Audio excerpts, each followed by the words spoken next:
भगवते वासुदेवाय। ॐ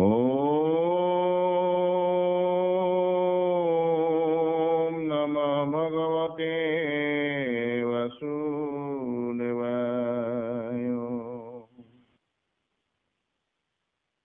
অকল নিগম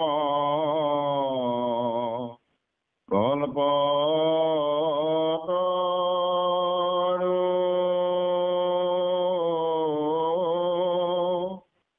তাৰ ফল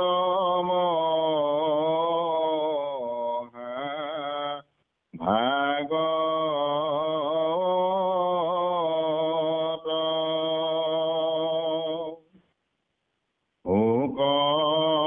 মুখে আখি ভূমিত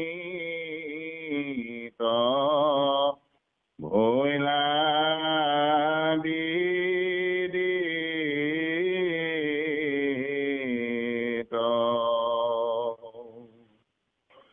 ৰসত চতুৰ যিটো জন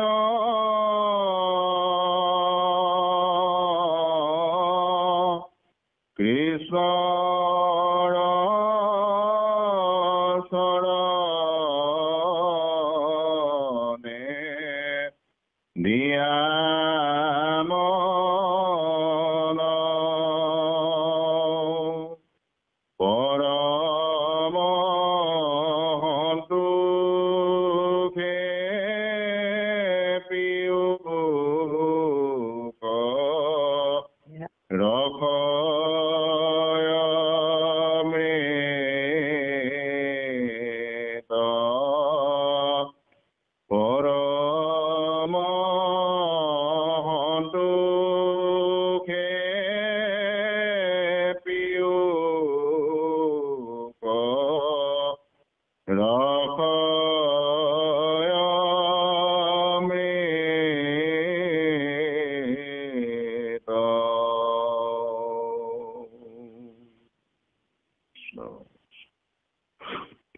কৃষ্ণ কৃষ্ণ কৃষ্ণ কৃষ্ণ মাধৱ কৃষ্ণ ভক্তি প্ৰদীপ অতিৰিক্ত পদ কৃষ্ণ মাধুৰাম। আমি একোটকে আগবাঢ়িম সভাপতি বহু কৃষ্ণ।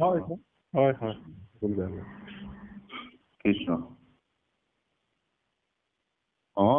শুনিও কহভাসদ ভকুতি প্ৰদীপ পদ সমস্ত শাস্ত্ৰই খেহাৰ জগত নিষ্ঠাৰ হেতু গুপ্যকে গৰুৰ কেতু অৰ্জুনত কৰিলা প্ৰকাশ।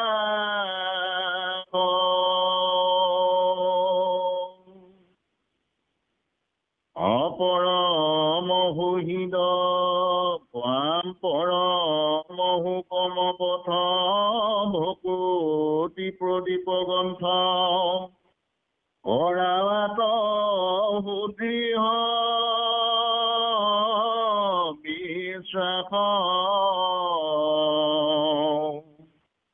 কৃষ্ণৰ মুখৰ বাণী কৰো হেলা যিটো জানি অজানাহিতো গৈল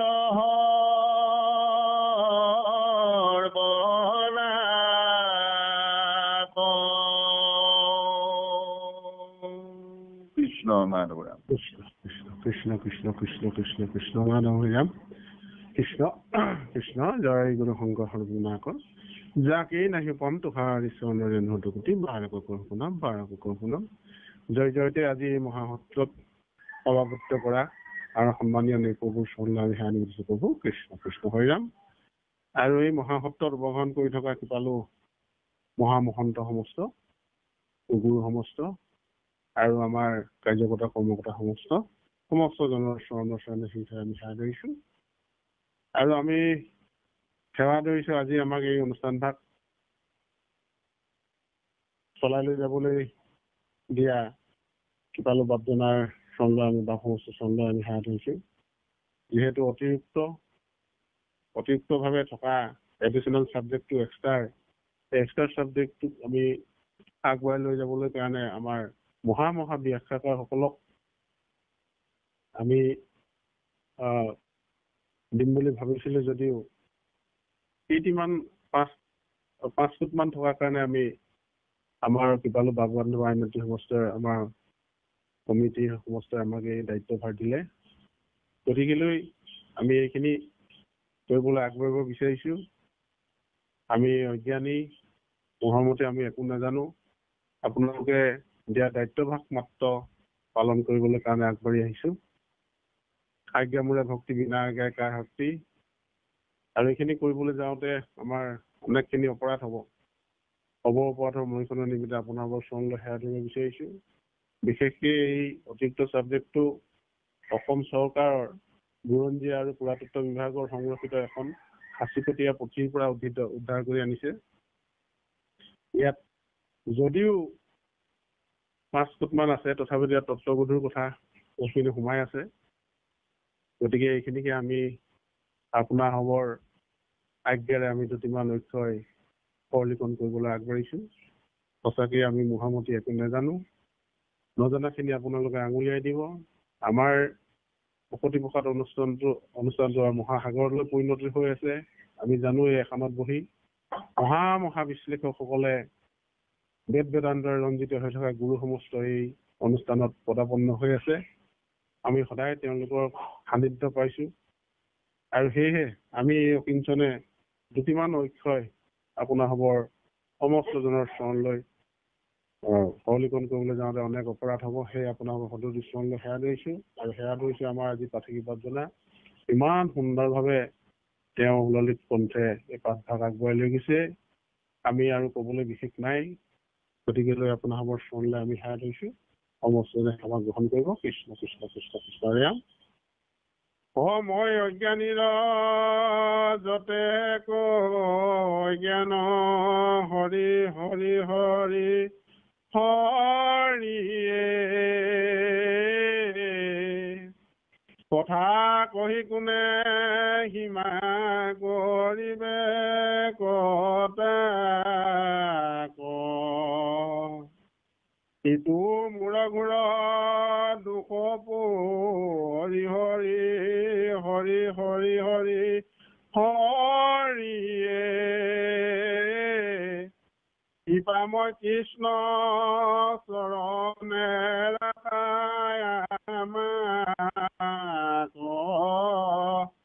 কৃপা মই কৃষ্ণ চৰণে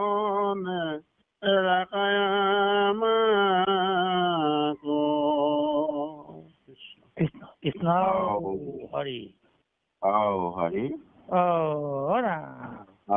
ৰাম কৃষ্ণ কৃষ্ণ কৃষ্ণ কৃষ্ণ পৰম শ্ৰদ্ধা কৃপালু বাপবন্ধু আইনতি সমস্ত আজি আগতে আমাৰ এই ভক্তি প্ৰতি শাস্ত্ৰভাগীৰ বিষয়ে মহা বিশ্লেষকসকলে তেওঁৰ সমস্তৰ হৃদয়ৰ পৰা নিগৰি অহা শব্দবোৰ আমাৰ মাজত দাঙি ধৰিলে আজি আমাক এই শাস্ত্ৰভাগৰ বিষয়ে অৰ্জুনক যি শিক্ষা গৰুকেতুৱে দি থৈ গৈছে জীৱৰ কল্যাণৰ হেতু এই কথাখিনিকে আমাৰ মাজলৈ আগবঢ়াইছে যে সমস্ত অনিয়োগ সভাসত ভকতিৰ প্ৰতিব পদ সমস্ত শাস্ত্ৰৰ ইয়ে হাৰ জগতৰ নিষ্ঠাৰ হেতু গুপ্যকে গৌৰৱ হেতু অৰ্জুনত কহিলা প্ৰকাশ যে গুপ্যকৈ কথাটো কৈছে যে জীৱৰ তৰণ কেনেকে হ'ব জীৱ কি কেনেকে তৰণ পাব পাৰে যি জীৱই এটা খোলাৰ পৰা এটা খোলাত আহি বন্দী হৈ থাকি সেই খোলাৰ পৰা আকৌ জন্ম হৈ চৰাশী নৰকৰ পৰা উৎপন্ন হৈ আহি আমাৰ মনুষ্য এই দেহটো পায়হি গতিকে এইখিনি কথাকে ক'বলৈ আগবাঢ়ি আহিছে তেওঁ গুৰুন্দ পকীয়ে ভালকে অৰ্জুন ৰূপী আমাৰ লিখীয়া অৰ্জুনক আমাৰ পৰিচিত অৱস্থাত পৰি থকা এইসকলকে শিক্ষা দিবলৈ বিচাৰিছে। যিহেতু জীৱটো বহু কষ্টত থাকে, বহু কষ্ট কৰি থাকে, বহু কষ্টত জীৱই এই সংসাৰত ঘূৰি ফুৰে। গতিকে যেতিয়া জীৱ এটা গৰ্ভত থাকে, সেই গৰ্ভত থকা পাক মুহূৰ্তত তেওঁলোকে কিমান কষ্ট পায়, সেই কষ্টখিনিকে আমাক বুজাবলৈ চেষ্টা কৰিছে যে এটা আত্মাক উত্তৰণৰ কাৰণে আমি যিখিনি কথা জানিব লাগিব, যিখিনি কথা শিকিব লাগিব, আৰু যি কথা শিকিলে আমি প্ৰভু চৰণৰ যোগেদি আমি উত্তৰণ হ'ম, সেই কথাখিনিকে গুৰুন্দই অৰ্জুনৰ আগত প্ৰকাশ কৰিছে যে আমি এটা জীৱ খোলাত সোমাই থাকোঁতে আগৰ জন্মৰ কথাও তেওঁ মনত থাকে, আৰু যেতিয়া তেওঁ সেইখিনিত প্ৰভু ভগৱন্তক কাকুতি মিননি কৰি থাকে যে প্ৰভু ইয়াৰ পৰা ওলাই যোৱাৰ পাছত মই আৰু তোমাৰ কথাকে চিন্তা কৰিম, তোমাৰ কথা চিন্তা কৰি আমি উত্তৰণ হ'ম, গতিকে প্ৰভু এই নৰকৰ গৰ্ভৰ পৰা যাতে তুমি মোক পৰিত্ৰাণ কৰা, এই কথাখিনিকে আমাক ক'বলৈ কৈছে। গতিকে সমস্ত শাস্ত্ৰৰ সাৰ, সমস্ত শাস্ত্ৰ বুলি ক'লে সাৰ বুলি ক'লে আমি এটা কথাত চাব লাগিব যে সমস্ত শাস্ত্ৰ বুলি ক'লে বহু শাস্ত্ৰ আমাৰ মাজতো আছে। তাৰ ভিতৰত সমস্ত শাস্ত্ৰৰ অৰ্থটো হ'ল সকলো শাস্ত্ৰ বা শাস্ত্ৰবিলাক ধৰ্মগ্ৰন্থ। এই শাস্ত্ৰ শব্দটি সংস্কৃত শব্দ বুলি কৈছে, যাৰ অৰ্থ হ'ল বিধি, নিয়ম, নিৰ্দেশনা, সংকলন, পুস্তক বা গ্ৰন্থ।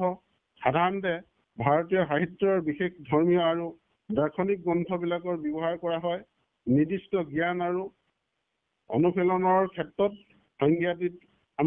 সাংঘাতিক আমি বিচাৰি চাব লাগিব। গতিকে সমস্ত ধৰ্ম বা এই সমস্ত বিধি বিধানবিলাক, নিৰ্দেশনা বা জ্ঞান, এইবিলাক দিয়াকে হৈছে আমাৰ শাস্ত্ৰ। গতিকে শাস্ত্ৰ বুলি ক'লে অকল আমাৰ ভাগৱত শাস্ত্ৰ বা এই শাস্ত্ৰবিলাকে কোৱা নাই।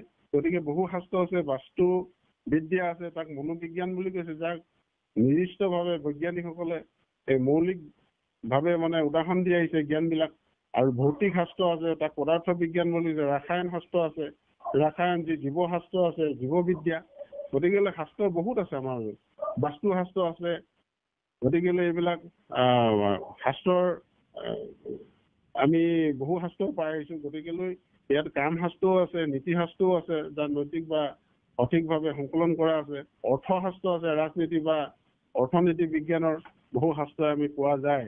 কিন্তু এই শাস্ত্ৰবিলাকৰ ভিতৰত বিশেষকে আমাক যিখিনি শাস্ত্ৰই আমাক জ্ঞান দিছে, সেই শাস্ত্ৰখিনিৰ কথাই আমি ল'ব লাগিব। বিশেষকে আমাৰ শাস্ত্ৰ বুলি ক'লে ভাগৱত শাস্ত্ৰই আমাক 4টা কথা কৈছে যে সত্য, শৌচ, ক্ষমা, দয়া। এইকেইটা হৈছে ভকতৰ 4 সীমা। সত্য, শৌচ, ক্ষমা, দয়া এইকেইটা হৈছে খুঁটি। ধৰ্মক ৰাখিবৰ নিমিত্তে এইকেইটাকে সিদ্ধান্ত দিছে, সত্য, শৌচ, ক্ষমা, দয়া। গতিকে আমি যিখিনি সত্য, শৌচ য'ত বস্তুটো আমি পাওঁ, সত্য য'ত পাওঁ, সদাচাৰ পাওঁ, আমি ক্ষমা পাওঁ, দয়া পাওঁ, এই শাস্ত্ৰৰ বিষয়ে আমাক গুৰুজনাই এই গৰুৰ কেতুৰ পৰা বা এই শাস্ত্ৰৰ পৰা গুৰুজনৰ পৰা আমি কথাখিনি বুজিব পাৰিছো। গতিকে আমি অৰ্জুনে যি জীৱৰ তৰণৰ কাৰণে যিখিনি জ্ঞান আমাক দিব বিচাৰিছে,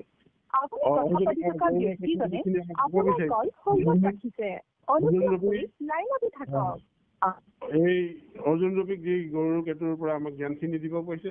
গতিকে এইখিনি আমি জীৱ তৰণৰ কাৰণে আমি ল'ব লাগিব।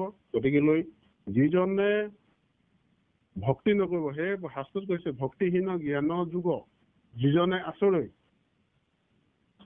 নাহি একো ফল মিছা দুখ কৰি মৰৈ স্বৰ্গকো নপৰে সোধা জ্ঞান যুগ বোলে যেন কাষ্ট পতনে বহানে নিষ্ফলে। গতিকে আমি ভক্তি যদি নকৰোঁ, জ্ঞান যদি আমাৰ নহয়, গতিকে আমি পঢ়ি শুনি শাস্ত্ৰবিলাকৰ তত্ত্ব কথাবোৰ যদি আমি উপলব্ধি কৰিব নোৱাৰোঁ, তেতিয়া আমাৰ বহুখিনি আমাৰ সুগম পথটো আমি নাপাম। ইয়াতে কৈছে আমি যদি শাস্ত্ৰ বিশেষকে জ্ঞান লাভ কৰিব নোৱাৰোঁ, আমাৰ কিছুমান কথা আছে যিবোৰ কথাৰ পৰা আমি শাস্ত্ৰ ভালমতে আমি উপলব্ধি কৰিব নোৱাৰোঁ। অজ্ঞানময়, অবিদ্যা এইবোৰৰ পৰা আমি সোমাই পৰোঁ। যেতিয়া আমি বিশেষকে অজ্ঞানত থাকোঁ, অবিদ্যাত থাকোঁ, আমি তেতিয়া আমাৰ যিটো 3 গুণৰ যিটো প্ৰভাৱ 17তম, এই 17তমৰ 3 গুণৰ প্ৰভাৱটো আমি যেতিয়া ফঁহিয়াই চাব নিবিচাৰো তেতিয়া আমি এটা গোল বা এটা শূন্য দেখা পাওঁ। এই গোল বা শূন্যটোৱে আমাক তেতিয়া প্ৰকৃতাৰ্থত যিটো উপলব্ধি কৰিব লাগে, যিখিনি আমি বুজি পাব লাগে সেইখিনি আমাক বুজিবলৈ নিদিয়ে। এই ত্ৰিগুণাত্মক 17তমৰ এই 3 গুণাত্মক 3 গুণ হেৰিত আমি সোমাই পৰো। গতিকে আমি সকলোখিনি এক বুলি ভাবো। গতিকে আমি ফঁহিয়াই চাবলৈ নিবিচাৰো। যেতিয়া ফঁহিয়াই চাম তেতিয়া আমি সেই গোলাকাৰ শব্দটোৰ পৰা লাহে লাহে আমি ওলাই আহিব পাৰিম। তেতিয়া আমি ওলাই আহিম আৰু এটা এটাকে আমি ফঁহিয়াই চাম। তেতিয়াহে আমি আমি ধ্যান ধাৰণা ইত্যাদি কৰিবলৈ যোৱাৰ দৰে হ'ব। গতিকে যেতিয়ালৈকে আমি এইখিনি ফঁহিয়াই চাব নিবিচাৰো তেতিয়ালৈকে আমি এটা শব্দতে আমি বতি থাকিব পাৰিম যে কৃষ্ণৰ নাম ল'ব লাগে। কৃষ্ণৰ নাম ল'লে আমি সকলোখিনি হ'ব। কিন্তু কৃষ্ণৰ কথা বিনা আৰু নাহিকে শাস্ত্ৰসাৰ 4 বেদে কৈ তাকো মাত্ৰ একচিত্ত যিটো নৰে শ্ৰৱণ কীৰ্তন কৰে সিহে মহা মুকুতিৰ পাত্ৰ। গতিকে আমি একনিষ্ঠভাৱে আমি শাস্ত্ৰৰ নাম ল'বলৈ শাস্ত্ৰ চৰ্চা কৰিব লাগিব, শাস্ত্ৰৰ ওচৰত যাব লাগিব। গতিকে আমি শাস্ত্ৰ যেতিয়া ওচৰলৈ যাম, গোটেই কথাখিনি বুজি পাম, তেতিয়া আমি এই ত্ৰিগুণাত্মৰ আমাৰ 17তমৰ পৰা আমি ওলাই আহিব পাৰিম। আমি এটা গোলাকাৰত সোমাই থকা আগতে হয়। গতিকে যেতিয়া আমি ওলাই আহিম তেতিয়া আমি আচল কথাখিনি বুজিবলৈ পাৰিম।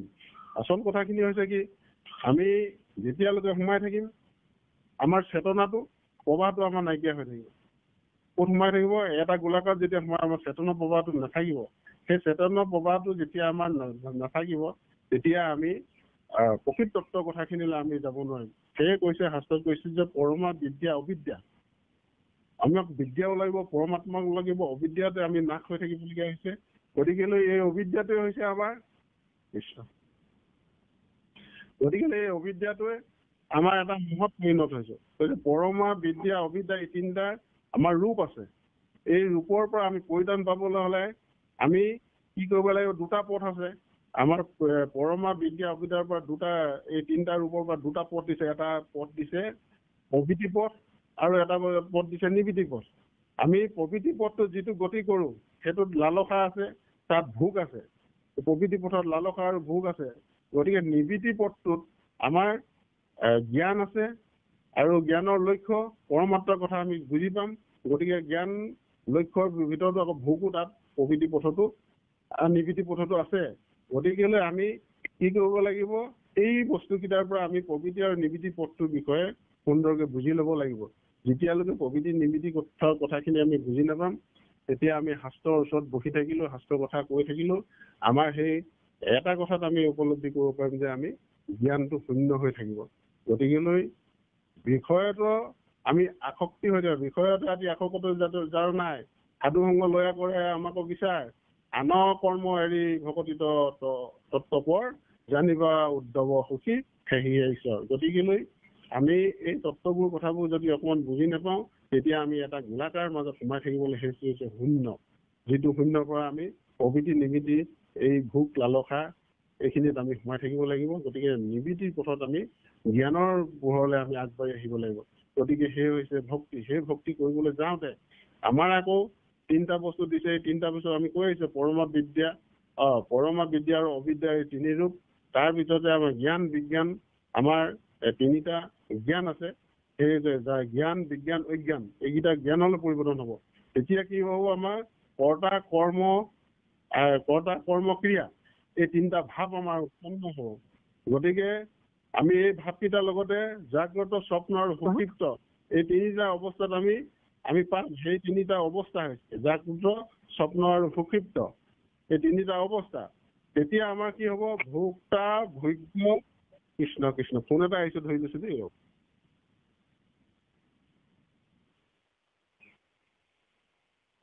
কৃষ্ণ কৃষ্ণ কোনোবা জানো ফোন মাৰি আছিলে? কৃষ্ণ যা হওক। গতিকে আমি এই 3টা অৱস্থাত পোৱাৰ লগে লগে আমাৰ 3টা ক্ৰিয়া হ'ব। তেতিয়া ভোক্তা ভোগ আৰু ভোগ্য 3টাৰ ক্ষেত্ৰলৈ আমি আগুৱাই আহিব পাৰিম। তেতিয়া আমাৰ মনৰ শংকা মোহ ভয় লজ্জা এইখিনি লাহে লাহে নাইকিয়া হৈ আহিব যদিহে আমি ঈশ্বৰৰ কথা চিন্তা কৰিবলৈ আগবাঢ়ি যাওঁ আৰু যদি আমি ঈশ্বৰক ভালমতে চিন্তা কৰিবলৈ কাৰণে কিছু অলংকাৰ আমি যদি লৈ নলওঁ হাতত তেতিয়া আমি সদায় কি হ'ব আমি বিপদৰ ফালে পৰিচালিত হৈ থাকিব লাগিব গতিকে আমি জানিব লাগিব আমাৰ মাধৱৰ যোগ গুণ লীলা চৰিত্ৰ ৰস আমি পাবলৈ হ'লে আমি কি কৰিব লাগিব এই কিছু কথা আমি জানিবই লাগিব গতিকেলৈ ইয়াত কৈছে যে সুহিত বিশ্বাস পৰম সুগম পথ ভকতি প্ৰতিপগ্ৰন্থ কৰা আকৌ সুহিত বিশ্বাস কৃষ্ণৰ মুখৰ বাণী পৰৈ হেলা যিটো জানি জানা সিটো গৈল সৰ্বনাশ গতিকেলৈ ইয়াত এটা কৈছে যে পৰম সুগম পথটো পাবলৈ হ'লে ভক্তি প্ৰদীপ গ্ৰন্থৰ পৰা আমি কিছু কথা আয়ত্ব কৰিব লাগিব আৰু ভক্তি আমি বঢ়াব লাগিব কিন্তু ইয়াতে এটা দিছে যে সুহিত বিশ্বাস এই বিশ্বাসটো কেনেকৈ ধৰণৰ লাগিব বিশ্বাসটো হৈছে মাৰি থাক মঙলা মই নাযাওঁ বুটি মই যদি বুটি হওঁ তেওঁ নৰে ক্ষতি ক্ষতিটো আমি এৰিব নালাগিব সেইটো বিশ্বাস বুলি কৈছে এতিয়া বিশ্বাস কি বস্তু বিশ্বাসৰ অৰ্থ হ'ল দৃঢ় বা শক্তিশালী এটা বিশ্বাস বা অথবা গভীৰ আস্থা আমি এতিয়া গভীৰ আস্থা কৰিবলৈ কাৰণে আমি মানসিকভাৱে কি হ'ব প্ৰস্তুত হ'ব লাগিব মানসিক অৱস্থাটো আমাৰ যিকোনো কাৰণতে আমি গভীৰভাৱে অটল বিশ্বাসলৈ পৰিণত কৰিব লাগিব আৰু গভীৰ বিশ্বাসত আমি ডুব যাব লাগিব এতিয়া সুহিত মানে হৈছে এটা শক্তিশালী অটল বিশ্বাস যিটো আমি ভৰসা অথবা সত্য বা সঠিককৈ কোৱাৰ অনুভূতি সঠিককৈ আমি কথাটো ক'বলৈ জানিব লাগিব সঠিক এটা অনুভূতি আমাৰ মাজত জাগ্ৰত হ'ব লাগিব তেতিয়াহে আমাৰ বিশ্বাসটো আহিব এতিয়া সুহিত বিশ্বাস বুলি আমি কৈ থৈ যোৱাৰ পাছতো অলপ পাছতে আমি পাহৰি যাওঁ কিন্তু তন্নকে সেই কথাখিনি আমি বিশ্বাসত ল'ব নোৱাৰাকে জানি নোলোৱাকে আমাৰ ওপৰকে কিছুমান কথা কৈ অহাৰ কাৰণে আমাৰ সুহিত বিশ্বাসটো আমাৰ মাজত নাইকিয়া হৈছে গতিকেলৈ পৰম কৃতিত্ব যিটো অদৃশ্য আমি অদৃশ্য বস্তুটোক আমি বিশ্বাস কৰিব লাগিব যিটো অদৃশ্য বস্তুটোক বিশ্বাস কৰিবলৈ জানে এজনে যেনিবা গৱেষণা কৰিছে গৱেষণা কৰি তাত যিটো বস্তু পাইছে সেই বস্তুটো কৰাৰ পাছত তেওঁ গৱেষণা কৰি শক্তিশালী হৈ পিছে আমাক বুজাবলৈ বিচাৰিছে যে এই বস্তু তোমালোকে চোৱা বিশ্বাস কৰি পিনে লোৱা গতিকে অদৃশ্য বস্তু এটাক আমি বিশ্বাস কৰিব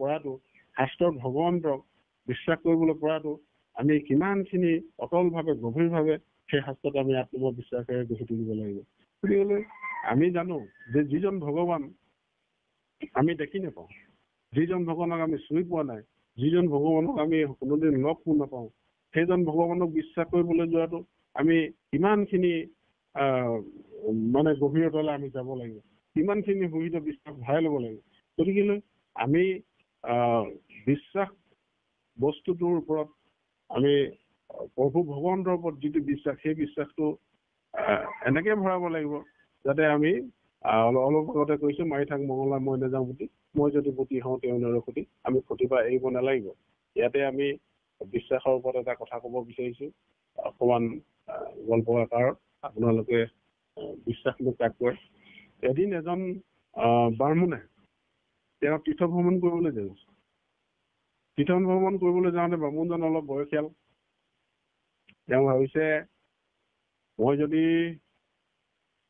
অকলে যাওঁ তেতিয়া হয়তো বস্তুবিলাক এই বোজাবিলাক দাঙিব লাগিব আৰু বুঢ়া হৈছোঁ এতিয়া গতিকেলৈ মই দাঙিবলৈ নোৱাৰিম গতিকে গাঁৱৰে ল'ৰা এজনক মই লৈ যাওঁ ঠিক তেনেকৈ গাঁৱৰে ল'ৰা এজনক সহজ সৰল ল'ৰা এজনক তেওঁ বিচাৰি মেলি ল'ৰাজনক ক'লে বোপাই তীৰ্থস্থান কৰিবলৈ যাওঁ তুমি ব'ল তোক মই এই বেগকেইটা ধৰি দিলে মতে এই বেগখিনি দাঙি মেলি দিলে মোক সহায় কৰিলে তোক ডেইলি 50 পইচাকৈ মই দিম ডেইলি 50 পইচাকৈ দিম বুলি কোৱা ভাবিলে আৰু ল'ৰাটো ভাবিলে হয় মই যদি যাওঁ তীৰ্থ ভ্ৰমণ কৰিব পাৰিম বুঢ়া কাপোৰ দাঙি দিব পাৰিম আৰু ডেইলি 50 পইচাকৈ পইচা পাই থাকিম গতিকে তেওঁ ভাবিলে হয় যাওঁ ব'ল বুলি কৈ দুই ওলাই গৈ তীৰ্থ ভ্ৰমণ কৰি আছে ঠিক তেনেকৈ এদিন বুঢ়াৰ পইচা কমি আহিলে অহাত বুঢ়াই ক'লে বামুণজনে ক'লে বোলে হেৰি বোপাই মোৰ পইচা কমি আহিলে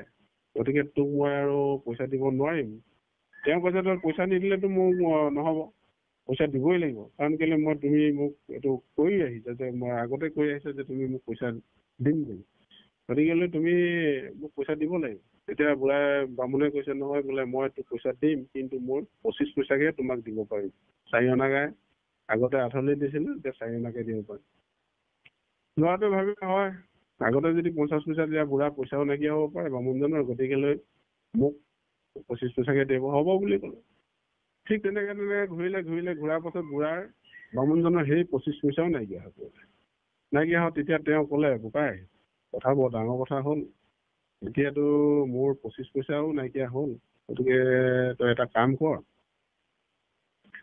মই তোক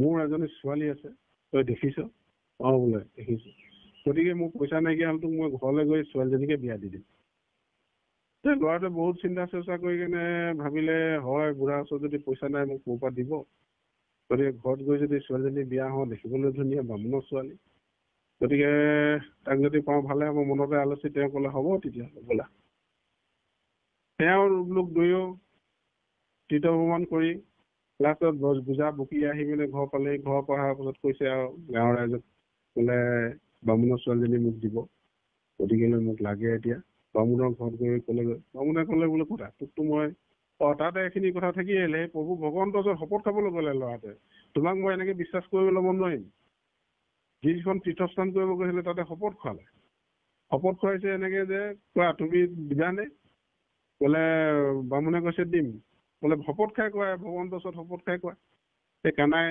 শ্ৰীকৃষ্ণৰ ওচৰত শপত খাই কোৱা বোলে পাৰিবানে দিবলৈ বোলে দিম 3 বাৰমান শপত কোৱা বোলে পাৰিম কানাই বোলে তুমি শুনিছানে বোলে ল'ৰাটোৱে কৈছে তুমি শুনিছা এইজন আকৌ মিছা কথা কয় মই আগতে এজনক ভালে কিবা পাই থৈছো তেনেকেও তেওঁ শপত খুৱাই মেলি 3 বাৰমান লৈ আহিল অহাৰ পাছত ঘৰ পালেহি ঘৰ পোৱাৰ পাছতে লগে লগে তেওঁলোকে ছোৱালী বিচাৰিছে এতিয়া কৈছে তোক মই ক'ত ছোৱালী দিম বুলি কৈছিলো মইতো কোৱা নাই কিন্তু তই ভগৱন্তৰ ওচৰত শপত খুৱাই নাছিলি নেকি বামুণ মিছা কথা কেলে কৈছে তোক ছোৱালী দিব লাগে তেতিয়া বামুণে এটা বুদ্ধি লগালে তই সেই যাৰ ওচৰত শপত খাইছে তাক আনিব পাৰিবিনে বোলে পাৰিম যা তই লৈ আনগে যা তেতিয়াহে মই তোৰ ছোৱালীজনীক দিম তেতিয়া তেওঁ কি কৰিলে ল'ৰাটোৱে গৈ সেই ছোৱালীজনীক গৈ মেলি সেই বামুণৰ ঘৰত বামুণৰ ঘৰৰ পৰা গৈ মেলি তেওঁ সেই তীৰ্থস্থান পালেগৈ তীৰ্থস্থান পাই কৈছে কানাই গতিকে সেইদিনাখন শপত খাইছিলে বুঢ়াটোৱে এতিয়া তোক লগত লৈ যাবলৈ কৈছে আৰু তেতিয়াহে মোক ছোৱালীজনী দিব তই যদি নেযাও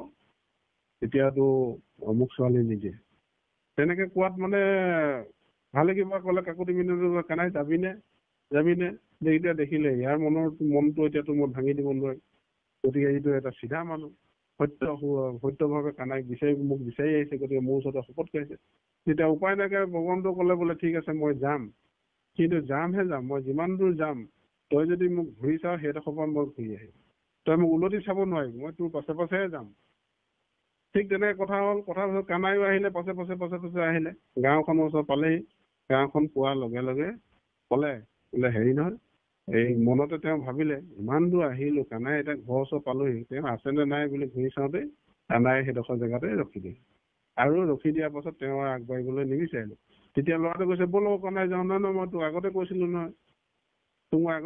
নহয় তই এইটো ঘূৰি নেচাবি বুলি তেতিয়ালৈকে মই তোৰ ওচৰলৈকে গ'লো হয় কিন্তু তই এতিয়া ঘূৰি চাই দিলি ঘূৰি চোৱাৰ লগে লগে মই যাব নোৱাৰিম আৰু তেনে কোৱাৰ লগে লগে তেতিয়া কানাইক ক'লে বোলে তুমি ইয়াতে ৰোৱা মই গাঁৱৰ ৰাইজক মাতি আনো এতিয়া তেওঁ তাতে ৰ'ল আৰু গাঁৱৰ ৰাইজক মাতি আনিলে আৰু গাঁৱৰ ৰাইজৰ বামুণকো মাতি আনি তেওঁলোকৰ সেই ছয় নিশ্চয়টোৰ বিশ্বাসটো তাতে শেষ কৰিলে গতিকেলৈ বিশ্বাসটো এনেকুৱা বস্তু যিটো ভগৱন্তও তাতে বিৰাজমান হ'বলৈ বিচাৰে গতিকে এই বিশ্বাসটো আমাৰ মনত থাকিব লাগিব আৰু আমি জানিব লাগিব নহ'লে কিন্তু আমি বিশ্বাস নহ'লে আমি একো কাম কৰিব নোৱাৰিম গতিকে বিশ্বাসে নামৰ পৰীক্ষা বিশ্বাস নহ'লে নামে নকৰে ৰক্ষা যিটো বিশ্বাসত আমি অটল হ'ব লাগিব সেই অটলৰ পৰা আমি কেতিয়াও বিচলিত হ'ব লাগিব গতিকে নামে সমস্তখিনি আমাক শেষ কৰিব শাস্ত্ৰই কি কৈছে চাৰিও বেদৰ তত্ত্ব উদ্ধাৰি থলন্ত হৰি নাম সাৰ কৰি কৃষ্ণহে আদি দেৱতাৰ আদি দেৱ তাহানৰ চৰণে কৰে নিজিতে নিত্য সেৱ তাৰক আকৌ ভয় আছে 3 লোকত মহাকালো ভয়ত পলাই যাহাৰ নামত কহিলন্ত পঞ্চহত্য কেশৱে পূৰ্বত মহানিষ্ঠ কৰি ধনঞ্জয় আগত নামৰ বিনে অৰ্জুনৰ তান নাই চাৰিও বেদৰইহে মুখ্য অভিপ্ৰায়, চাৰিও বেদৰইহে মুখ্য অভিপ্ৰায়।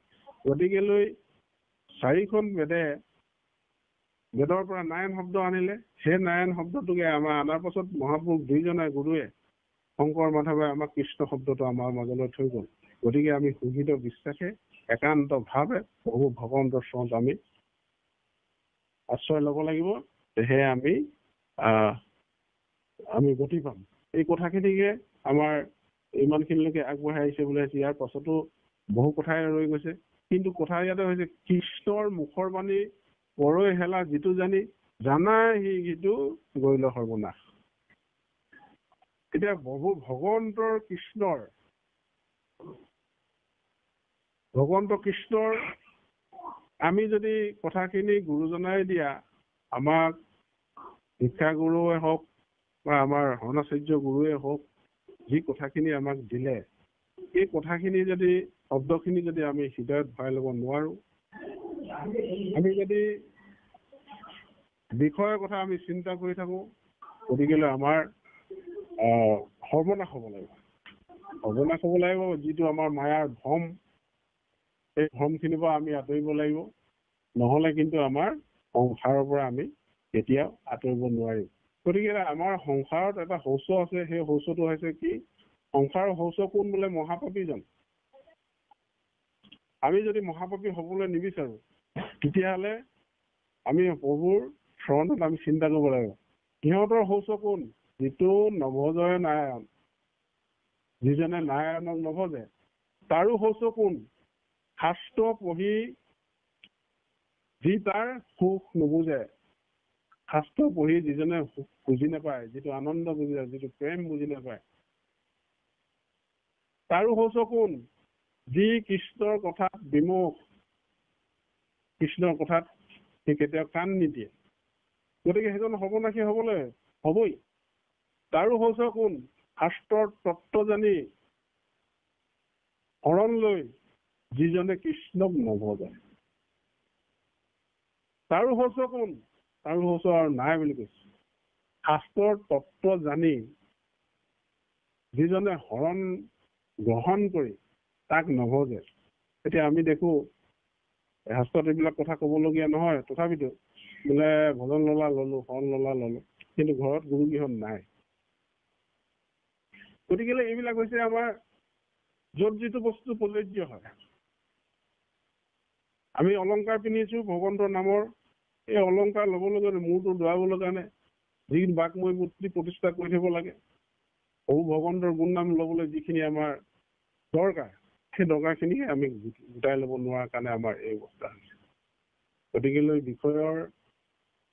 বিষয়ত যদি আমি মজি থাকো, তেতিয়া আমি আচল সিদ্ধান্তত উপনীত হ'ব নোৱাৰিম। গতিকে আমি কি কৰিব লাগিব? সংসাৰত পাপৰ পৰা বাচিবৰ কাৰণে, সংসাৰৰ পৰা বিষয়ৰ পৰা বাচিবৰ কাৰণে আমি জ্ঞানৰ বন্তি, জ্ঞানৰ প্ৰদীপ হৃদয়ত জ্বলাব লাগিব। মন মগজত আমি সেই সমস্তখিনি ভৰাই ল'ব লাগিব। তেতিয়াহে আমি প্ৰকৃতাৰ্থত প্ৰভু ভগৱন্তৰ চৰণ সেৱা কৰিবলৈ আৰু উত্তৰণৰ উপায়খিনি আমি বিচাৰি পাম। কৃষ্ণ বাপ আৰু অকণমান আহকচোন বাৰু। কৃষ্ণ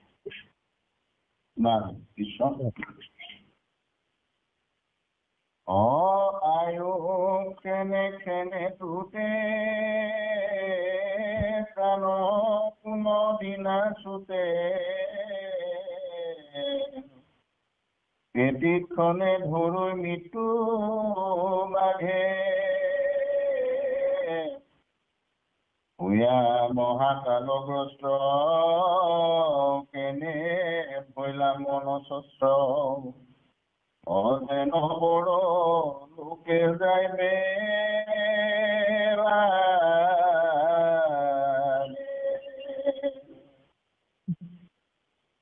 অনিচিন্তি না থাকা বকি,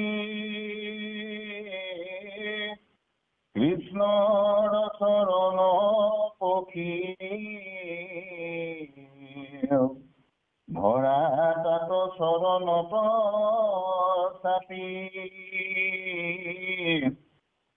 চৰণী চিন্তি মৰৈ তাহাৰ চৰণে তৰৈ অজগতৰ যত মহাপাপী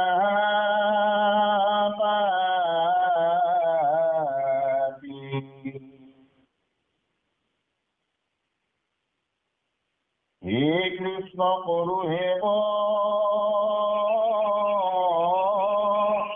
দৈব কি নন্দন দেৱ তোমাকে পকিলো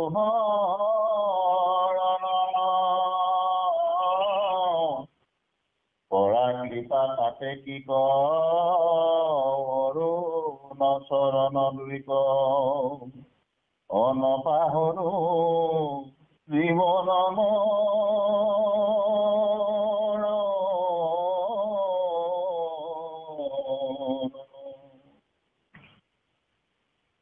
ৰাম নকৰিমা মুকনাথ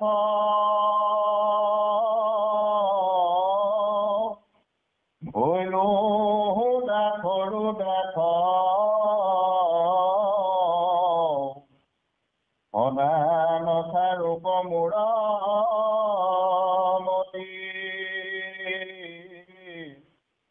এতেকে শ্ৰদ্ধা কৰে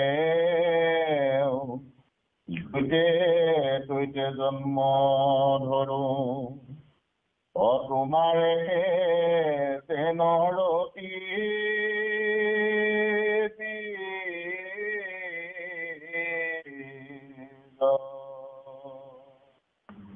কৃষ্ণ কৃষ্ণ কৃষ্ণ কৃষ্ণ কৃষ্ণ আয়ু খানা খনেটোতে পান কোনো দিনটোতে খেতিখনৈ ধৰৈ মৃত্যুৰ বাঘে ভূয়া মহা কালগ্ৰস্ত এনে ভৈলা মন স্বচ্ছ যেন নপাহাৰ পৰলোকে চাইব লাগে যাইব লাগে হ'ব লাগিছিল পৰলোকে চাইব লাগে বাৰু যি কি নহওক কৃষ্ণ এইটো যেন পৰলোকে যাইবহে লাগে হ'ব লাগিছিল এইটো চাইব লাগে হৈ আছে বাৰু যা হওক কৃষ্ণ আয়ুষ আমাৰ ইতিমধ্যে খনে খনে যিদিনাখনৰ পৰাই ব্ৰহ্মাৰ আমাক সৃষ্টি কৰিলে আমাৰ আই গৰ্ভত আমি যিদিনাখনৰ পৰাই আমি সৃষ্টি দিলোঁ সেইদিনাখনৰ পৰা আমাৰ মৃত্যুলৈ আমি আগবাঢ়ি আহিলোঁ যিদিনাখনে স্থিতি ললোঁ সেইদিনাখনৰ আমাৰ মৃত্যু গতিকে আমাৰ জন্ম উৎসৱ পতা হয় আমাৰ সংসাৰলৈ অহাৰ পাছত কিন্তু শাস্ত্ৰই কৈছে যে যিদিনাখন স্থিতি হ'ল গৰ্ভটো নাশ হয় গৰ্ভটো জীৱন নাশ হৈছে সমস্তই জানে গতিকেলৈ সেইদিনাখনৰ আমাৰ আয়ুস শেষ হৈ আহিছে আমাৰ প্ৰাণ যিটো প্ৰাণ এই দেহটোৰ লগত যিটো প্ৰাণ আছে সেই প্ৰাণটো সেইদিনাখনৰ পৰাই লাহে লাহে মৃত্যুৰ মুখলৈ আমি গৈ আছো গতিকে মৃত্যু এটা কালান্তক জম সেই জমটোক বুজাবলৈ কাৰণে বিশেষকৈ বাঘৰ লগত তুলনা কৰিছে সেই মৃত্যু আমাৰ হ'বই নিশ্চিত কিন্তু মহাকাল ভূয়া মহাকালগ্ৰস্ত কেন ভৈলা মনস্বচ্ছ যেন পৰলোক চাইব যাইব লাগে এইটো যাইব লাগে হ'ব এটা মহাকালৰ অৰ্থ হৈছে যে সময়ৰ দ্বাৰা গ্ৰাস কৰা আৰু কালৰ দ্বাৰা আচ্ছাদিত আমাৰ সময়ে গ্ৰাস কৰিব এতিয়া মহাকালৰ বলতে সময় আৰু মৃত্যু সময় বা মৃত্যুক বুজাইছে মহাকাল এইটো বল হয় বল প্ৰতাপী বল এই বলৰ পৰা কোনো ৰক্ষা কৰিব নোৱাৰে গ্ৰস্ত মানে হৈছে আবদ্ধ বা আক্ৰান্ত হৈ থকা আমি আবদ্ধ হৈ আহিছো আক্ৰান্ত হৈ আহিছো মহাকাল মানে বুজায় যে সময়ৰ প্ৰভাৱে আবদ্ধ কৰা বা সময়ৰ দ্বাৰা প্ৰভাৱিত উদাহৰণস্বৰূপে কোনো ঘটনা বা পৰিঘটনা পৰিস্থিতিৰ সময়ত লগে লগে পৰিৱৰ্তিত যিটো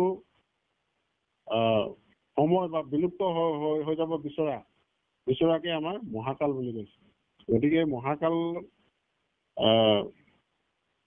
আমি মানে এই শব্দটি সাহিত্য দৰ্শন মানে আধ্যাত্মিক অনুষ্ঠান আধ্যাত্মিকভাৱে আমি চিন্তা চৰ্চা কৰিলে ব্যৱহাৰ কৰা হয় বিশেষকৈ মৃত্যুৰ ধাৰণা মৃত্যু হোৱা মানে গুৰুত্বপূৰ্ণ ভূমিকা পালন কৰা আৰু মৃত্যুৰ সময়ত বা বৰ এটা বিশেষ শক্তি আমাক গ্ৰাস কৰি অহা ইয়াকে মহাকাল বুলি কয়। গতিকে তেনেকে আমি ধ্বংসৰ সময়ত এই ধ্বংসকো মহাকাল বুলি কৈছে। আমি এটা উগ্ৰ চৰিত্ৰৰ কথা আমি চিন্তা কৰিব পাৰোঁ, যিটো ভগৱন্তৰ উগ্ৰ চৰিত্ৰ। সেই উগ্ৰ চৰিত্ৰটোৱে মহাকাল বুলি ক'ব পাৰি। তেওঁ মানে ভক্তসকলক সেই মহাকাল ৰূপ ধৰি উদ্ধাৰ কৰিব পাৰে আৰু দুষ্টক দমন কৰিব পাৰে, ধ্বংস কৰিবও পাৰে আৰু প্ৰয়োজন হ'লে সৃষ্টি কৰিবও পাৰে। এই শব্দটো আমি তাত লগাব পাৰোঁ। গতিকে মহাকাল শব্দটো তেনেকুৱা ধৰণৰ। আমি এতিয়া মনতে ভাবোঁ যে এটা বিপদ আমাৰ যদি আহিবলগীয়া আছে আগন্তুক, তেতিয়া আমি প্ৰভু ভগৱন্তৰ কথা চিন্তা কৰিব লাগিব। আমি প্ৰভু ভগৱন্তৰ কথা চিন্তা কৰি মানে সেই মহাকালৰ পৰা বাচিব পৰা যিটো মনৰ আনন্দ, মনতে দৃঢ়তা, সেই দৃঢ়তাটোৰ কথা আমি পাৰিব লাগিব। কিন্তু আমি যে যাবই লাগিব, এই সংসাৰৰ পৰা যে যাবই লাগিব, সেইটো কিন্তু নিশ্চিত। সেইটো আমি যাবই লাগিব। নিশ্চিন্তি থকা বহি কৃষ্ণৰ চৰণে বহি ধৰা তাতৰ চৰণৰ চাবি। গতিকে আমি কি কৰিব লাগিব? আমি চিন্তা কিহত দিব লাগিব? প্ৰভু ভগৱন্তৰ চৰণত ধৰিব লাগিব। ভগৱন্তৰ চৰণত ধৰি কাকতি মিনতি কৰিব লাগিব। আমি কৰ্মখিনি আমি কৰিব লাগিব। গতিকে নিত্য নৈমিত্য কৰ্মখিনি কৰিলেহে আমি প্ৰভু ভগৱন্তৰ চৰণত আমি বহিব পাৰিম, যি আমাৰ গুৰু আদৰ্শৰে আদৰ্শিত হৈ আমি গুৰু ধৰ্ম প্ৰচাৰ প্ৰসাৰ চাপি ধৰিব লাগিব। গতিকে ঈশ্বৰৰ নিচিনি মৰৈ তাহাৰ চৰণে তোৰ জগতৰ যত মহাপাপী। ঈশ্বৰৰ নিচিন্তি মৰৈ। গতিকে আমি ঈশ্বৰক যদি চিন্তা নকৰোঁ, ঈশ্বৰৰ কথা যদি আমি নেভাবোঁ, গতিকে আমাৰ মৃত্যু অনিবাৰ্য। আমাৰ মনত ভ্ৰম আহিব, যাক গীতাই কৈছে ভ্ৰম, আৰু সেই হৈছে মায়া। ভাগৱতে কৈছে বিষয়। আমি বিষয়ত সোমাই পৰিব লাগিব। ঈশ্বৰৰ জ্ঞান, ঈশ্বৰৰ গুণ আমি যদি ভালমতে উপলব্ধি কৰিব নোৱাৰোঁ, ভালকৈ বুজি নাপাওঁ, তেতিয়া আমাৰ সেই মানসিক ভাৰসাম্য হেৰুৱাই আমি আকৌ এজন মহাপাপী হ'ব লাগিব। গতিকে এই আমি পাপৰ পৰা বাচিবৰ কাৰণে প্ৰভু ভগৱন্তৰ নিগুণ কৃষ্ণৰ গুণ আমি ল'ব লাগিব।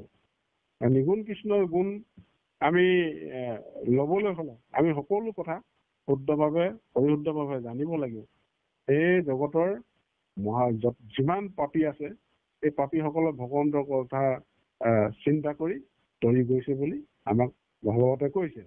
কিন্তু হে কৃষ্ণ কৰো সেৱ দৈৱকী নন্দন দেৱ, তোমাৰেহে পখিলো হৰণ। কাকুতি কৰিছে, প্ৰভু ভগৱন্তক সেৱা কৰিছে। হে প্ৰভু, তোমাৰ চৰণতে আমি সেৱা কৰিছোঁ, তোমাৰ চৰণ চিন্তা কৰিছোঁ, পুৱা গধূলি ৰাতিপুৱা 24 ঘণ্টা তোমাৰ আমি নাম লৈছোঁ। তাৰ পাছত কৈছে কি কৰা কৃপা পাত কি ক পাতে কি ক অৰুণ চৰণ দুইগো নপাহৰো জীৱনৰ মৰণে। গতিকে তুমি মোক কৃপা কৰা, যি ভৱ সাগৰখন, এই মায়ামৰ সাগৰখনৰ পৰা আমি কেনেকে তোমাৰ নৌকাত উঠি আমি প্ৰাণ পাওঁ, তোমাৰ নৌকাত উঠি আমি পাৰ হৈ যাব পাৰোঁ, সেইখিনিকে কৃপা কৰা প্ৰভু। অৰুণ চৰণত তোমাৰ দুখানি চৰণত আমি ধৰিছোঁ, তোমাৰ ৰাতুল চৰণত ধৰিছোঁ। গতিকে জীৱনে মৰণে যাতে তোমাৰ কথা নাপাহৰোঁ, জনমে জনমে যে তোমাৰ চৰণ আমি ল'ব পাৰোঁ, সেৱা কৰিব পাৰোঁ। গতিকে তুমি মোক কৃপা কৰা। কিন্তু নকৰিব মোক নথ, ভৈলুহু দাসৰো দাস, সদা নচাৰোক মূৰমতি। হে প্ৰভু, তুমি মোক অনাশ নকৰিবা, তোমাৰ ভিত্ত বুলি মোক দাসৰ দাস বুলি তুমি মোক ধৰা। প্ৰভুক প্ৰতিমান নিয়াবলৈ গৈছে যে তোমাৰ মই সেৱক, তোমাৰ সেৱক। গতিকে মই তোমাক পাবলৈ কাৰণে চেষ্টা কৰিছোঁ। গতিকে মোৰ অবিদ্যাখিনি দূৰ হওক। তাকে কৈছে আত্মা ঈশ্বৰক লাগক প্ৰত্যক্ষ সাক্ষাতে পায়, নাপায় তাকো নাপায় জানা তাকো অবিদ্যাত। অবিদ্যা নাখিলে লাগক কৃষ্ণক পায় যেন কণ্ঠলগ্ন বস্তুক সাক্ষাত। গতিকে আমি যিখিনি আগতে কৈ আহিছোঁ যে যতেকৈ অনৰ্থ আছে সংসাৰত, তাতে তিনিবিধ হয় কামক উদৰ ল'ব আপুনি নাখনৰ জানি কৰা পৰিহাৰ। গতিকে এইখিনিৰ পৰা পৰিহাৰ কৰি তোমাৰ দাসৰো দাস আমি হৈছোঁ। গতিকে তুমি আমাক কৃপা কৰা, নহ'লে আমাৰ উপায় নাই। সেইখিনি কথাকে দাসৰো দাস হৈ কাকুতি কৰিছে। কিন্তু ইয়াতে এটা কথা কৈছে, এতেকে বিশ্ৰদ্ধা কৰে যত্য য'তে ত'তে জন্ম ধৰো তোমাকেহে জ্ঞানৰ ৰতি বীজ। গতিকে আমি এটা কথা কৈছো, এই শব্দটো হৈছে বিশ্বদ্ধা। এই বিশ্বদ্ধা শব্দটোৰ মৌলিক শব্দ যি সম্ভৱ ব্যয় যোগ শ্ৰদ্ধা একভাৱে গঠিত হয়। গতিকে ইয়াৰ অৰ্থ হ'ল অশ্ৰদ্ধাৰ বা শ্ৰদ্ধাৰ অভাৱ। অশ্ৰদ্ধা বা শ্ৰদ্ধাৰ অভাৱ। এতিয়া ব্যয় এটি উপসৰ্গ যিটো অভাৱ বা অস্বীকৃত বুজায়, আৰু শ্ৰদ্ধা শব্দৰ অৰ্থ অসন্মান বা ভক্তি, অৰ্থাৎ ব্যশ্ৰদ্ধা শব্দৰ অৰ্থ হ'ল শ্ৰদ্ধাৰ অভাৱ বা অসন্মান। গতিকে আমাৰ অসন্মান কৰাৰ আগতে হৈছে, আমি শ্ৰদ্ধাটো আমাৰ নাইকিয়া হৈছে। গতিকেলৈ আমি শ্ৰদ্ধাটো কৰিব লাগিব। এটা সামৰ্থ শব্দ হয়, শ্ৰদ্ধা শব্দৰ অৰ্থটো সামৰ্থ শব্দ। গতিকে আমি অশ্ৰদ্ধাৰ পৰা শ্ৰদ্ধালৈ আমি আনিব লাগিব। আমি যেতিয়া প্ৰভুক শ্ৰদ্ধা নকৰো তেতিয়া আমাৰ অশ্ৰদ্ধা হ'ব। সেই শব্দটো ইয়াকে বুজাবলৈ গৈছে। গতিকে আমি শ্ৰদ্ধা কৰিব লাগিব। কিন্তু কথা হ'ল কি, আমি যিখিনি বিষয় মহামোহগ্ৰস্ত হৈ পৰি আছো, গতিকে ইয়াতে কৈছে যে আমি সংসাৰৰ পাৰ নোপোৱা হৈ গৈছো, সংসাৰখন আন্ধাৰ দেখিছো। ইয়াৰ কাৰণটো কি হৈছে?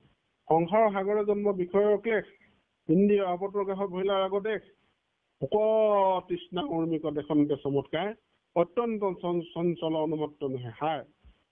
গতিকে সংসাৰৰ সাগৰখনত আমি জন্ম লৈ যিখন বিষয় ক্লেশ পাইছো, এই বিষয় ক্লেশৰ পৰা আমাক উদ্ধাৰ কৰা প্ৰভু নহ'লে আমাৰ উপায় নাই। ইন্দ্ৰিয়ৰ আৱৰ্তগ্ৰাহ ভৈলাৰ আগদেশ, ইন্দ্ৰিয়খিনিয়ে কি কৰিছে? চকুৱে চাই ভাল পাইছে, মুখে খাই ভাল পাইছে, জিভাৰে তৃপ্তি লৈ ভাল পাইছে। আমাৰ খংটোতো আছেই, সমস্তখিনি আমি এক কৰি থৈ দিলো। গতিকে ৰাগ খংটো আছেই। আৰু কৈছে কি, শোক তৃষ্ণা উৰ্মিক দেশন্তে চমৎকাৰ। আমি বিষয়খন কেতিয়াবা সুখত পৰিছো, কেতিয়াবা দুখত পৰিছো, আনৰ দুখত দুখী হৈছো, আনৰ সুখত সুখী হৈছো। গতিকে আমি চমৎকাৰ দেখিছো। সঁচাকে এই পৃথিৱীখন ভৱসাগৰখনৰ সঁচাকে বৰ মায়ামৰ, বৰ বিশাল। আৰু আমি সকলোৱে আমি সকলোৱে এইখিনি চমৎকাৰ দেখিছো। অত্যন্ত চঞ্চল অনুমাত্ৰ নোহে, বৰ চঞ্চল বুলি কৈছে। বিষয়খন বৰ চঞ্চল। আমি যিখন ভৱসাগৰত পৰিছো সঁচাকে বৰ চঞ্চল। আমি পাৰ নোপোৱা হৈ গৈছো, কিন্তু পাৰ দিব প্ৰভু ভগৱন্তে কাকুতি কৰা হৈছে, শৰণ লোৱা হৈছে। গতিকে মায়াৰ মহিলে হেনো সংসাৰত আতি, চিৰকালৰ ভমু প্ৰভু হয়া নানা জাতি। গতিকে আমাৰ মায়াই বহি থৈছে, আমাৰ উত্তৰণৰ কাৰণে আমি চিন্তা কৰা নাই, গতিকে আমি ঘূৰি ফুৰিবলগীয়া হৈছে। আমি চিৰকালৰ ভমু প্ৰভু হয়া নানা জাতি। গতিকে আমি কোন ক'ত কেনেকে সোমাইছো, বুৰণ গৰ্জন ভ্ৰমণ ক'ত কেনেকে সোমাইছো, আমাৰ কোনো ঠিকনা নাই। গতিকে লভিলো জন্ম প্ৰভু অসংখ্য প্ৰমাণ। আমি কিমান যে জন্ম লৈছো কোনো প্ৰমাণ নাই। সঁচাকেই আমি দেখি আহিছো জীৱ জগতত কিমান 20 লক্ষ 30 লক্ষ ইত্যাদি কথা আপোনাৰ সমস্ত জানে। আমি সেইখিনিলৈ গ'লে বহুত দীঘল হ'বগৈ। গতিকে আমি বহু জন্ম লৈ কিনে আহিছো। গতিকে পঢ়িলো বেদ শাস্ত্ৰ অনেক পুৰাণ, অসন্তোষ সন্তোষ লভিলো কৃষ্ণ। লভিলো জন্ম প্ৰভু অসংখ্য প্ৰমাণ, পঢ়িলো বেদ শাস্ত্ৰ অনেক পুৰাণ। আমি বেদ শাস্ত্ৰ পুৰাণ পঢ়িছো, পুৰাণ পঢ়িও তাত তত্ত্বৰ দিশটো সদায় আমি ভকতৰ সংগত আছো। ভকতৰ সংগত থাকি আমি তত্ত্বৰ দিশটো লৈ তত্ত্বদৰ্শী হ'ব। তত্ত্বজ্ঞানী জ্ঞানী হলে নহব। গতিকে আমি তত্ত্বদৰ্শী হ'ব লাগে। তত্ত্বদৰ্শী হলেহে আমি প্ৰকৃতত আমাৰ আচল কথাটো আমি অনুভৱ কৰিব পাৰিম, তেতিয়াহে আমি পাৰ হৈ যাব পাৰিম। গতিকে ইয়াতে কৈছে অসন্তোষ লভিলো অপাৰ। কিমান যে অসন্তোষ পাইছো, কিমান সন্তোষ পাইছো, কিমান ভাল পাইছো, কিমান বেয়া পাইছো, কিমান কপটনা পাইছো। ক্ষয় বৃদ্ধি উদৰক পুৰাইলো বাৰে বাৰ। গতিকে আমাৰ উদৰক আমি কাৰোবাক মাৰিছো, কাৰোবাক কাটিছো। গতিকে কিমান যে কি কৰিছো, বাৰম্বাৰ আমি এই বিষয়খনত আমি মজি আছো। গতিকে সংযোগ বিয়োগ শত্ৰু মৃত্যু বান্ধৱৰ, দেখিলো সংসাৰে পিতৃ মাতৃ বিস্তৰ। গতিকে আমি এই সংসাৰত আমি কিমান শত্ৰু, কিমান মৃত্যু, কিমান বান্ধৱ আমি পাই আহিছো। আমি পাই আহিছো বন্ধু বান্ধৱে কেতিয়াবা বিপদত পেলাই গতিকে কৈছে লগে সংগে কৰে লগে সংগে তাই লগৰ সংগে জীৱনৰ সৎনাম বদনাম আমি লগ সংগত থাকি জীৱন কিমান যে সংযোগ বিয়োগ কৰিছো সন্মান পাইছো বদনাম পাইছো গতিকে তাৰ কোনো লেখ যোগ নাই দেখিলো সংসাৰে পিতৃ মাতৃ বিস্তৰ গতিকে আমি দেখিছো পিতৃ মাতৃ আমাৰ বহুখিনি আমি পাই আহিছো বহু পিতৃ মাতৃ আমি খোলাত সোমাই আহিছো আমি গৰ্ভগত হৈ আহিছো গতিকে কেতিয়াও আমি ৰ'দ বৰষুণৰ আমি গছ গছনিও হৈ আহিছো গতিকে আমি এইখিনি বস্তু দেখি আহিছো অসংখ্য প্ৰমাণ গতিকে সুখ দুখ অনুভৱ হৈলে অসংখ্যাত আমাৰ বহুখিনি হৈ গ'ল আৰু হ'বলৈ বিশেষ নাই গতিকে আমি পাৰ পাবলৈ কাৰণে কি লৈ পাইলো পুত্ৰ ভাতৃ জ্ঞাতি অনেক ইহা গতিকে আমি পুত্ৰ পালো ককাইলো ভাই ভনী ইত্যাদি জ্ঞাতি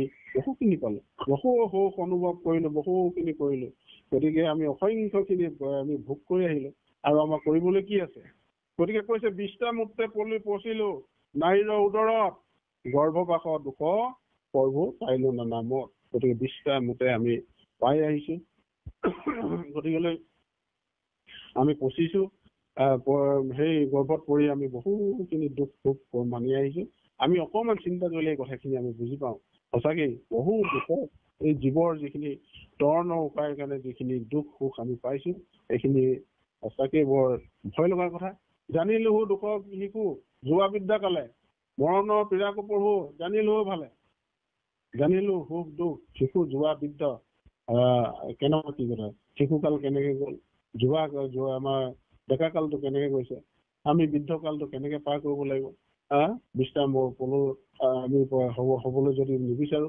তেতিয়াহ'লে এইখিনি দুখ সুখ আমি পাই আহিছো গতিকে বৃদ্ধ কালত কি হ'ব কেনেকুৱা ধৰণৰ হ'ব বোৱাৰীয়ে দিবনে নিদিয়ে শুশ্ৰূষা কৰিব নকৰে এইবোৰ আমাৰ বহু কথা আমি সুখ দুখ দেখি আহিছো জগতত আমাৰ বৃদ্ধাশ্ৰম খুলি থৈছে সেইবোৰ আৰু ভয় লগা কথা গতিকে আমি দেখি আহিছো সুখ দুখ ভয় মৰণৰ পীড়াক প্ৰভু জানিলেও ভালে কৰে মৰণ কেনেকুৱা বস্তু জীৱন নাযায় আত্মা পৰি আত্মা ওলাই নাযায় যিখন বিচনাত পৰি থাকে তাতে মুঠে মানে মলে আৰু ব্যাধিয়ে বেয়া কৰি গোটেই অৱস্থা বেয়া হৈ থাকে গতিকে সেইখিনিকে আমি পাই আহিছো প্ৰভু গতিকে যে জম পুৰে যেন দুখ পাইলো সমস্তকে জানিলো যাতনা যেন 84 নৰকে গতিকে এই 84 নৰকত পাপৰ জনিত কৰি অৱশ্যে সূৰ্যকে উৎপত্তি আমাক কৈছে আমি উৎপত্তি হ'ব লাগিব পাপৰ পৰা পৰিত্ৰাণ পাব লাগিব কোনে কৰিব কৃষ্ণ প্ৰভু ভগৱন্তই কৰিব যাৰ নামত শক্তি আছে যি অবিদ্যা যি অজ্ঞান এইখিনি দূৰ কৰা যাৰ শক্তি আছে যি জ্যোতিষ্মান সেই হৈছে প্ৰভু ভগৱন্ত কৃষ্ণ সেই জ্যোতিষ্মান কৃষ্ণক আমি চিন্তা কৰিব লাগিব সেইটো এটা জ্যোতি সেই জ্যোতিলে আমি পৰিৱৰ্তন হ'ব লাগিব ঘৰখনো আমি জ্যোতিময় কৰি তুলিব লাগিব সেইকাৰণে যিখন ঘৰত এজন ভকত হ'লে 21 কুল উদ্ধাৰ কৰিব পাৰে এই কথাখিনি তাত লিখা আছে গতিকে আমি সেই জ্যোতিময় চিন্তালৈ আমি আগবাঢ়ি যাব লাগিব গতিকে আমি দেখিছো জমাপুৰত কেনেকুৱা দুখ সুখ পাইছো জানিলো যাতনা যেন 84 নৰকখন আমি ভুগি আহিছো গতিকে কি কেনেকে ভুগিছে কি কৃমিকৃত হস্তি ঘোঁৰা মৃগ বিষ পক্ষী আমি কৃমি হৈ আহিছো কি ধৰিছো হস্তি হৈছো ঘোঁৰা হৈছো মৃগ পশু বিষ গছ গছনি সকলোখিনি হৈছো গৰুটো মহিষ পশু যত দেখি কেতিয়াবা গৰু হৈছে কেতিয়াবা উট হৈছে কেতিয়াবা মহ হৈছো বহু পশু পক্ষী আমি হৈ আহি আছো ধৈৰ্য শুদ্ধ ধনী দুখী তপস্বী যতেক আমি কেতিয়াবা বামুণ হৈ জন্ম লৈছো কেতিয়াবা ধনী হৈ লৈছো কেতিয়াবা শুদ্ধ কুলত জন্ম লৈছো কেতিয়াবা তপস্বী হৈছো ৰাজ্য ভিত্ত মনুষ্য অনগা আমি মানুহ হৈ আহিছো গতিকে আমি পাবলৈ আছে ন কি সংসাৰখন পাই আহিছো তথাপিও আমাৰ জ্ঞান নাই চেতনা নাই আমি অনুশোচনা নকৰো আমি কেনেকে আছো কি কৰিছো সদায় দুখত আমি পৰি আছো দুখৰ পৰা উপায় হৈছে প্ৰভু ভগৱন্ত কৃষ্ণ সেই জ্যোতিময় কৃষ্ণক আমি চিন্তা কৰা শক্তিটো আমাৰ কম হৈছে গতিকে আমি শৰণ লৈছো ভজন লৈছো কথাখিনি আমি ভালকে উপলব্ধি কৰিব পৰা নাই সেইকাৰণে আমি এই পৰিত্যক্ত অৱস্থাত পৰি থাকিবলৈ হৈছে কিন্তু প্ৰভুৱে কৈছে কি বুলি কৈছে অবাৰে গৃহতে বাৰে ভৰিলো যাত অনেক ভৰিলো প্ৰভু ভিত্ত অসংখ্যাত অবাৰ ঘৰতে আমি সোমাই আহিলো প্ৰত্যেকখনৰ জেগাতে সোমাই আহিলো সেইকাৰণে মনুষ্যৰ জন্মৰ শেষ জন্ম বুলি কৈছে মনুষ্যই দেখা মাত্ৰকে কিছু কথা বুজি পায় যিহেতু এইখিনি কৰ্ম তেওঁলোকে কৰি অহা লগে লগে যিকোনো জীৱ এটাৰ মন বুজি পায় যিকোনো প্ৰাণী এটা বস্তু বুজি পায় আৰু গছ গছনিবিলাককো দেখা মাত্ৰে কিছু কথা তেওঁলোকে হঠাতে ধৰিব পাৰে যে মনুষ্যই এইটো বস্তু কি হৈছে কি নাই কতো দৰিদ্ৰ ঈশ্বৰৰ অধিকাৰ কতো মোকে মাৰে ময়ো আছো মাৰি গতিকে আমি কেতিয়াবা কাৰোবাক মাৰিছোঁ, কেতিয়াবা আমি কাৰোবাক নিজে আমাক মাৰিছে, গতিকে আমি কেতিয়াবা দৰিদ্ৰ হৈছোঁ। গতিকেলৈ এইখিনি যে সমস্তখিনি ঈশ্বৰৰে যে অধিকাৰ, সেই কথাটো আমি পাহৰি পেলাইছোঁ। গতিকে আমি পাহৰিব নালাগিব ভগৱন্ত কৃষ্ণৰ নাম, আমি পাহৰিব নালাগিব। শাস্ত্ৰত কৈছে নাস্তি বিষ্ণু পৰম স্থানং, নাস্তি বিষ্ণু পৰম পদম, নাস্তি বিষ্ণু পৰম জ্ঞানং, নাস্তি বিষ্ণু পৰম সবৈষ্ণৱম, নাস্তি বিষ্ণু পৰম মন্দ, নাস্তি বিষ্ণু পৰম তপ, নাস্তি বিষ্ণু পৰম ধ্যানং, নাস্তি মন্দদাহি বৈষ্ণৱত। গতিকে বৈষ্ণৱজনৰ কাৰণে কিন্তু চিন্তা কৰিবলৈ বিশেষ নাই। গতিকে আমি এজন ঈশ্বৰক ভজি হৰিময় তেভে পাৰিব ঈশ্বৰ।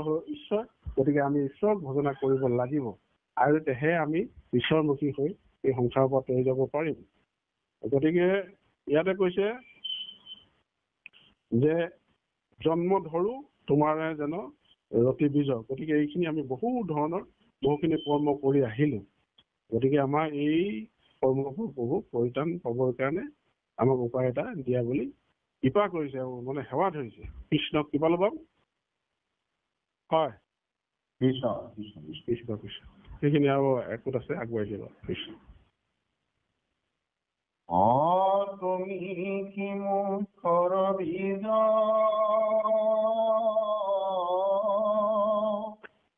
তুমি কি ঈশ্বৰ নিজ, তুমি মোৰ আত্মা জানি মনে, আন ধৰ্ম তেজি তোমাৰ চৰণে ভজি, অসত্যে সত্যে অখিলো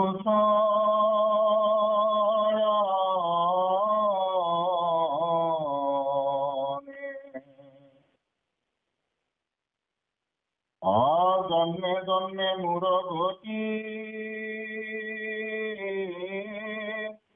মাধৱ মতি, আন একো নবাছো কাম, কৃষ্ণৰ ভিতৰ শংকৰে ৰচিল গীত, অনিৰন্তৰে বোলা ৰাম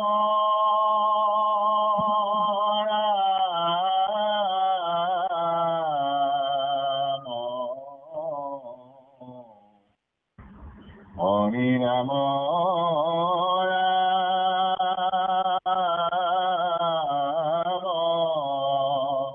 ৰাম ৰাম কৃষ্ণ কৃষ্ণ কৃষ্ণ কৃষ্ণ। এতিয়া কৈছে তুমিহি মুখ্যৰ বীজ, তুমিহে ঈশ্বৰৰ নিজ, তুমি মোৰ আত্মা জানি মনে, আনৰ ধৰ্ম তেজি তোমাৰ চৰণে ভজি, সত্য সত্য পখিলো চৰণ। গতিকে কৃষ্ণ কোনটা আহিছে দেই, ধৰি লৈছো।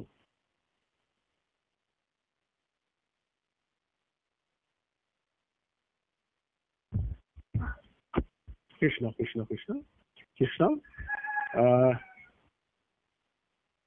কৃষ্ণ কৃষ্ণ।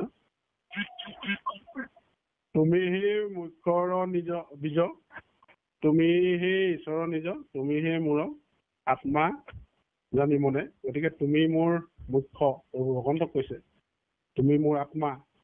গতিকেলৈ তুমি মোৰ সকলো, তুমি মোৰ ঈশ্বৰ, প্ৰভু ভগৱন্ত, নিগুণ নিৰাকাৰ ঈশ্বৰ। গতিকে তুমি মোৰ প্ৰভু। এই কথাখিনি প্ৰতিমান দিয়া আছে প্ৰভু ভগৱন্তক। আৰু কথা হ'ল কি, আত্মা, এই আত্মাটোৱে দেহটোৰ লগত মিলি আছে আৰু এই দেহটোক চলাই আছে। এই দেহটোৰ বিষয়ে কৈছে, গতিকে আত্মা কাক কৈছে? এহি আত্মা আচৰিত আৰু মনে হয়, এহি আত্মা আচৰিত বুলি অন্য কয়। এহি আত্মা আচৰিত এটা আত্মা। আমি সঁচাকেই আত্মাৰ বিষয়ে চিন্তা কৰিবলৈ গ'লে আমি আচৰিত বুলি ভাবিব লাগিব, হয় নে নহয় নে, আছে নে নাই নে, কি বস্তু। এহি আত্মা আচৰিত কাৰো মনে হয়, এহি আত্মা আচৰিত বুলি অন্যে কয়। আত্মাটো বৰ আচৰিত। সঁচাকে ওলাই যোৱাৰ পাছত এই আত্মাৰ বিষয়ে জানিবৰ কাৰণে বহুখিনি আমি অধ্যয়ন কৰিব লাগিব। আত্মাৰ যিহেতু মৃত্যু নাই, জন্মও নাই, সেইকাৰণে আচৰিত, আত্মাটো বৰ আচৰিত। এই আত্মা আচৰিত বুলি অন্যে শুনে, অন্যজনে আত্মাটো বৰ আচৰিত বুলি শুনে। আত্মাৰ প্ৰকৃত তত্ত্ব তথাপি নাজানে। যিটো আত্মাৰ দৰ্শন, তত্ত্ব দৰ্শনটো জানিবলৈ বৰ দিগদাৰ। যিহেতু আমাৰ এটা অজ্ঞান অবিদ্যা মায়াই আমাক ধৰি আছে। তাকে সেইকেইটাকে অজ্ঞান আন্ধাৰ অবিদ্যাকে কৈছে কুটস্থ। এই কুটস্থ শব্দটো আমাৰ দুই ভুৱৰ মাজত, যিটো আমি দুই ভুৱৰ মাজত যিটো তিলক লগাওঁ বা আমি ফুট লওঁ, এই ভুৱৰ মাজতে এই বস্তুটো, এই কুটস্থ অজ্ঞান আন্ধাৰ অবিদ্যা এইখিনি ইয়াতে গোটেইখিনি জমা হৈ থাকে। গতিকে এই অজ্ঞান আন্ধাৰ অবিদ্যাখিনি এই বিন্দুত যিখিনি জমা হৈ থাকে, সেই বিন্দুৰ পৰা আঁতৰাবলৈ কাৰণে আমি প্ৰভু ভগৱন্তক আমি আত্মাৰ দৰ্শন কৰিব লাগিব। নহ'লে অবিদ্যাখিনি আমাৰ নাশ নহ'ব। সেইকাৰণে কৈছে আত্মাৰ প্ৰকৃত তত্ত্ব তথাপি নাজানে। গতিকে অবিদ্যা থাকিলে আত্মাৰ তত্ত্বৰ কথা কেতিয়াও জানিব নোৱাৰে। আত্মাই মাৰিছে বুলি কল্পনা যি কৰে, আত্মা মৰিছে আত্মা মৰিছে বুলি যিজনে কল্পনা কৰে, অথবা যিজনে ভাবে আত্মা কিম্বা মৰে, যিজনে ভাবে আত্মা মৰি যায়, ইটো বোধ নাযায় তাহাৰ নাহি বধ, যিটো অজ্ঞানতকহে জানিবা অন্ধ। গতিকে এতিয়াও আত্মা মৰণ নহয়, কেতিয়াও তেওঁ মাৰিব নোৱাৰে, সেইটো অজ্ঞানতে আত্মাটো মৰিছে বুলি কয়। গতিকে আমি যেতিয়া এজন ইচ্ছা হয়, যেতিয়া এজন মৃত্যু হয়, তেতিয়া আমি তেওঁক লৈ খুব খন্দা কটা কৰোঁ। তেওঁ যে গুচি গ'ল সেই কথাটো আমি চিন্তা কৰোঁ, সঁচাকৈ আমাৰ মাজৰ পৰা আছিলে। কিন্তু যেতিয়া আত্মাটো ওলাই যায়, কালিও এইখিনি কথা আমাৰ মাজত কৃপালো আমাৰ প্ৰভুজনাই কৈছে, আত্মা মৰাৰ পাছত তাক কি কৰে, আইগৰাকী চুবলৈও ভয় কৰে, সপোনত দেখিলেও ভয় কৰে। গতিকে শাস্ত্ৰই কি কৈছে, দেহৰ অতীত আত্মা